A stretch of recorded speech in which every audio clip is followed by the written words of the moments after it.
All right, we got new information on the new Gilthunder that's going to be dropping on the JP version, along with a few other things that I thought were pretty important with the dev, or not dev notes, but the patch notes for JP. But Gilthunder is actually a top 100 PvP reward character. I'm going to be honest, I don't think that he's worth all the struggle, I guess you could say, for PvP. He is, yeah, he doesn't really look that good, but I guess, you know, you have to actually get the character in order for, you know, you to give your absolute judgment on him. But from what I'm looking at, he don't look all that good, like, at all. He does increase his damage by the value equal to 50% of other allies' crit resistance at the start of battle. So I'm assuming when he's in battle, you know, your two allies' crit resistance are just going to be added together, and he's going to take 50% of that and increase it to his own damage.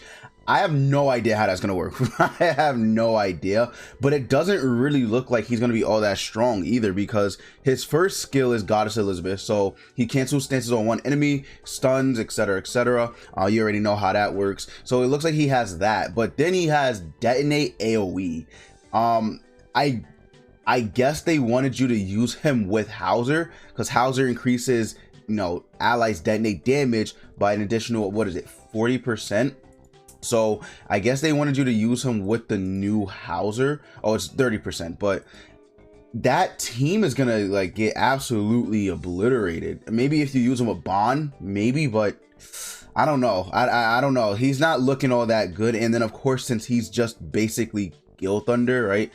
The Gilthunder we have in game already, he has the same ultimate. It's a rupture single target skill. So I don't think he's that good. I don't think he's gonna be that great. The Gilthunder that we have in game is like, I thought they were gonna make him a lot better. I'm gonna be honest. I thought they were gonna make him like really good, but no. No. So he is a top 100 PvP reward character. Don't know if you should go all that, you know, all out for this character in PvP, but it's up to you. It's up to you. If you look at the stats, look at the stats. The stats are exactly the same. Like his stats are terrible. Like they could have at least given him buffs to his substats or something like that, but they did the same thing for Hauser. They didn't really change him up either, so it is what it is.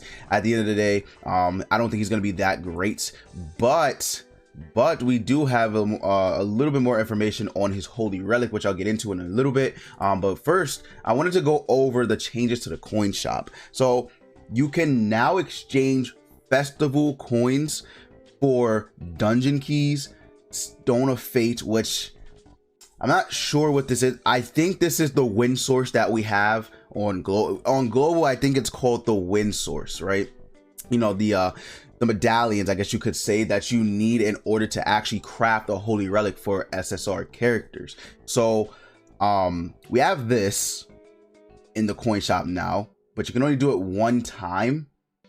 And then the water lily key, I honestly don't know what that is. I don't know what that translates to global, so I don't know what that is. But then super awakening coin, so you can exchange one festival coin for a super awakening coin, so 5 times.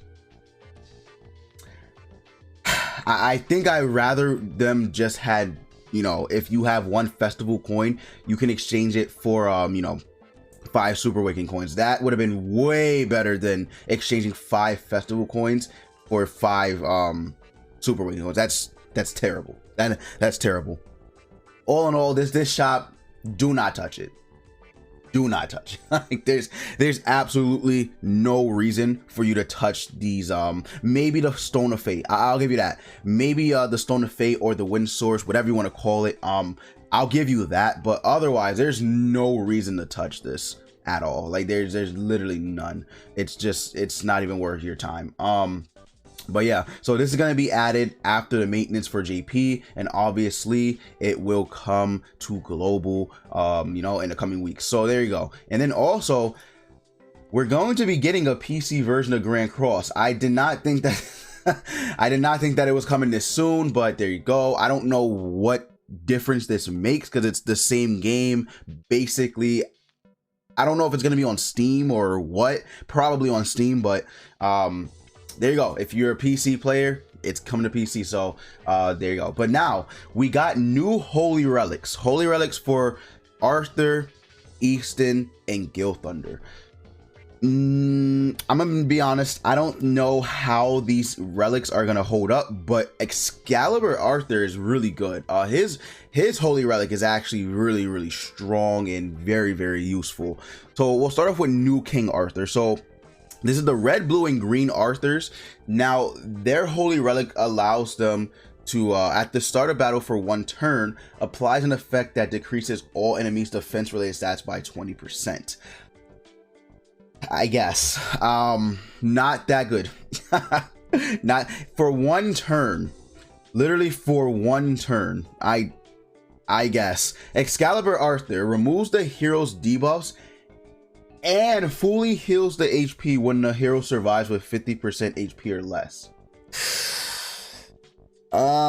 That's good. That is really good. Another buff for the Bond team, another straight up buff for Bond's team. So if you have, I don't know if you can craft Bond's holy relic if you're free to play on JP yet, but I think you can if you grind. If you have Twigo, Arthur, and Bond's holy relics, this team is God. This team is God. There is no, I don't know what you could do to actually beat this team. Like, you know, it's gonna take a lot of RNG and luck to beat the Bond team when you have the whole holy that's crazy that they did this. It's actually crazy that they decided to make Bond's team like this. That's crazy, and it's just insane. But yeah, really big buff for Arthur. Easton, she just recovers HP by 10% every time she depletes a enemy's or from the ultimate move gauge. So she's basic. I don't think that's gonna help her out whatsoever, but sure. And then Gilthunder actually has a little bit of an interesting what's the name, holy relic.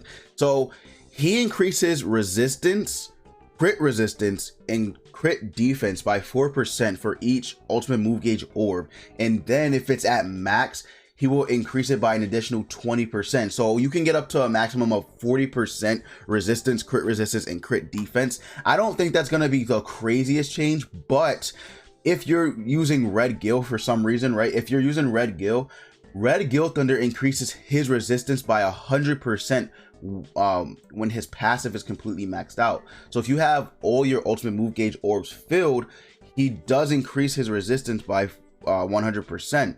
So it's going to be 140% at max for Red Gil with his holy relic, which actually might be really, I mean, he's going to get absolutely ass blasted by Merlin and, you know, sorry all people with Power Strike cards, but it's not bad. It's not bad. It's not the worst.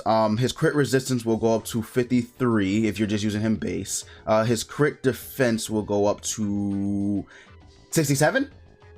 No, 57.5%, but that's just based. I don't think this is even with cosmetics, so it's not bad. It is not bad, but definitely could have been better. All in all, Excalibur Arthur definitely won for the holy relics. He definitely won. There's not even a debate about that. But there you go. 4 new holy relics added to the list. Gilthunder coming in as the top 100 PvP reward character. Let me know what you guys think about this. Do you guys think that it's worth grinding PvP to get him? Do you guys think he's gonna be good? Let me know your thoughts down in the comments below. But as always, you guys already know, I will see you all next time.